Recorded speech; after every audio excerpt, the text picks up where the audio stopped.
بالکل پرانے لوگ جانتے ہیں، جب کسی کے ہاں خوشی آتی تو وہ گڑ کی روڑیاں بانٹتا، یہ پرانا طریقہ۔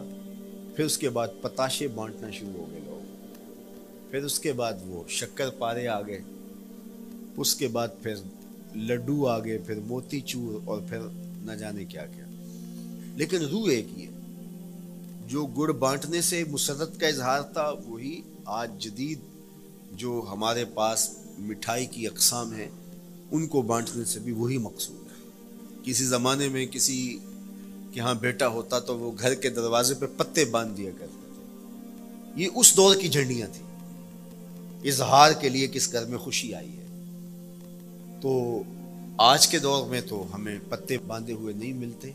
آج گھروں کے اندر ولادت مبارک کے یا مختلف طرح کے غبارے لگا دیے جاتے ہیں یا جھنڈیاں لگا دی جاتی ہیں۔ تو مختلف بدلتے ہوئے ادوار میں وہ طریقے ضرور بدلے، لیکن جہاں تک مسرت کا اظہار ہے وہ روح بعین ہی ہر دور میں، ہر علاقے میں، ہر جو ہے وہ کلچر میں موجود ہے۔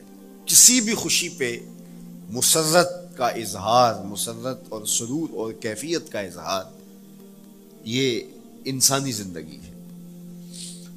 اسلام ہمیں مسرتوں کے اظہار اور شکرانے کی صورت کے بہت سارے طریقے دیے، اس میں سے روزہ رکھنا بھی ہے۔ ان طریقوں میں سے ایک طریقہ نوافل ادا کر کے شکر کا اظہار کرنا بھی ہے۔ خیرات بانٹ کے لوگوں کو کھانا کھلا کے مسرت کا اظہار کرنا ہے، لوگوں کو لباس پہنا کے مسرت کا اظہار کرنا ہے۔ اور اسی طرح دعوت ہے، مختلف مواقع پہ مختلف چیزیں ہیں۔ پیر کے دن حضور علیہ السلام روزہ رکھتے تھے۔ پوچھا حضور آپ پیر کے دن روزہ کیوں رکھتے ہیں؟ قال فیہ ولدت، کہا اس دن میں پیدا ہوا تھا۔ تو اپنی ولادت کا حضور دن پیر روزہ رکھ کے اللہ کے شکرانے میں دن گزارتے تھے۔ وہ حضور علیہ السلام کی زندگی کا ایک ایک لمحہ رب کے تشکر میں بسر ہوتا ہے، لیکن حضور نے اس کی وجہ بیان کر دی کہ میں اس دن کا روزہ خاص طور پہ اس لیے رکھتا ہوں، فیہ ولدت، اس دن میری ولادت ہوئی تھی۔ اللہ اکبر۔ تو حضور کی ولادت اللہ کی بہت بڑی نعمت، اور اس پر شکرانہ خود میرے حضور نے ادا کیا ہے۔ علماء نے لکھا ہے کہ حضور کی ولادت کی خوشی یہ اللہ کی رضا کا سبب اور ذریعہ ہے۔ آپ نے سنا علماء سے کہ دین کا سب سے بڑا دشمن جس کا نام لے کے مذمت کی گئی وہ ابو لہب ہے۔ پورے قرآن میں کسی اور کافر کا ابو جہل کا نام بھی نہیں، عتبہ عتیبہ اور امیہ کا نام بھی نہیں ہے، لیکن نام لے کر کے مذمت اگر کسی شخص کی گئی وہ تو ابو لہب کی گئی۔ حضور علیہ الصلوۃ والسلام جب کوہ صفا پہ جلوہ فراز ہوئے، وَأَنذِرْ عَشِيرَتَكَ الْأَقْرَبِينَ، حکم ہوا پہلے قریبی لوگوں کو آپ اللہ کا ڈر سنائیں۔ تو حضور علیہ السلام نے قریبی لوگوں میں محنت کی، تو قریش کو، صنادید قریش کو، بنو ہاشم کو بلایا اور بلا کے حضور نے ایک بات کہی کوہ صفا پہ کہ اگر میں تمہیں کہوں اس پہاڑ کی دوسری جانب سے ایک لشکر آ رہا ہے جو تمہیں کچل دے گا تو کیا میری بات مان لو گے؟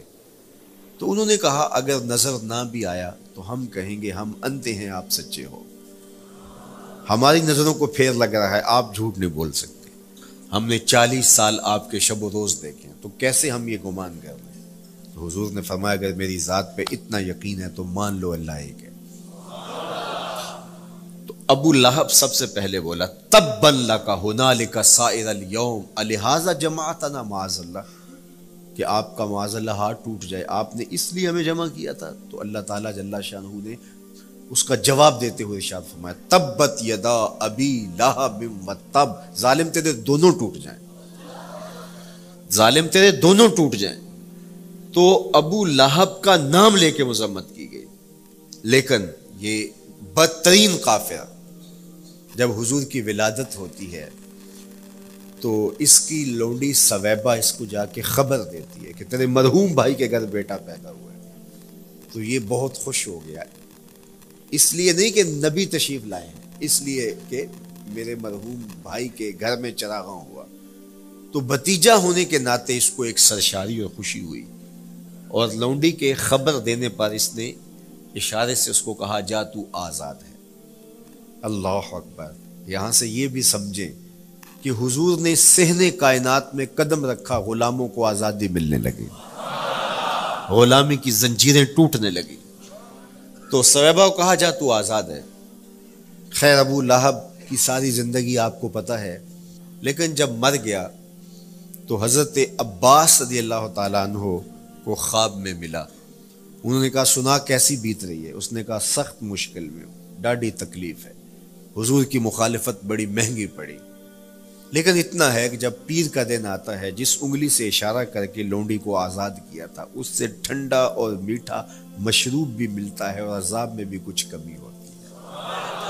شارع مسلم امام نووی کے استاد امام ابو شامہ، جو بہت بڑا نام ہے حدیث میں، وہ فرماتے ہیں جب ایک کافر کو حضور کو نبی سمجھ کے نہیں بھتیجا سمجھ کے خوشی کرنے کا بھی صلہ ملتا ہے، تو ایک مومن جو حضور کا غلام ہے اور حضور کو امام اور مقتدا اور نبی رسول اور محبوب سمجھ کے خوشیاں کرتا ہے، اس کو اللہ کتنا کچھ عطا کرے گا۔ دوستاں را کجا کنی محروم، تو کے بعد دشمنہ نظر داری۔ جب تو دشمنوں کو اتنا دیتا ہے تو دوستوں کو کتنا عطا کرے گا۔ تو حضور کی آمد پر مسرت کا اظہار، بشاشت کا اظہار، یہ اہل ایمان کا طریقہ رہا ہے۔ ہاں جو اس کا انداز ہے، کسی کو نوافل میں زیادہ سرور ملتا ہے وہ نوافل کثرت سے پڑھ لے، کسی کو زیادہ سرور روزے میں آتا ہے تو وہ روزے رکھ کر کے اس شکرانے کو ادا کرے، کوئی ذکر کی مجلس سجا لے، مختلف طریقے موجود ہیں۔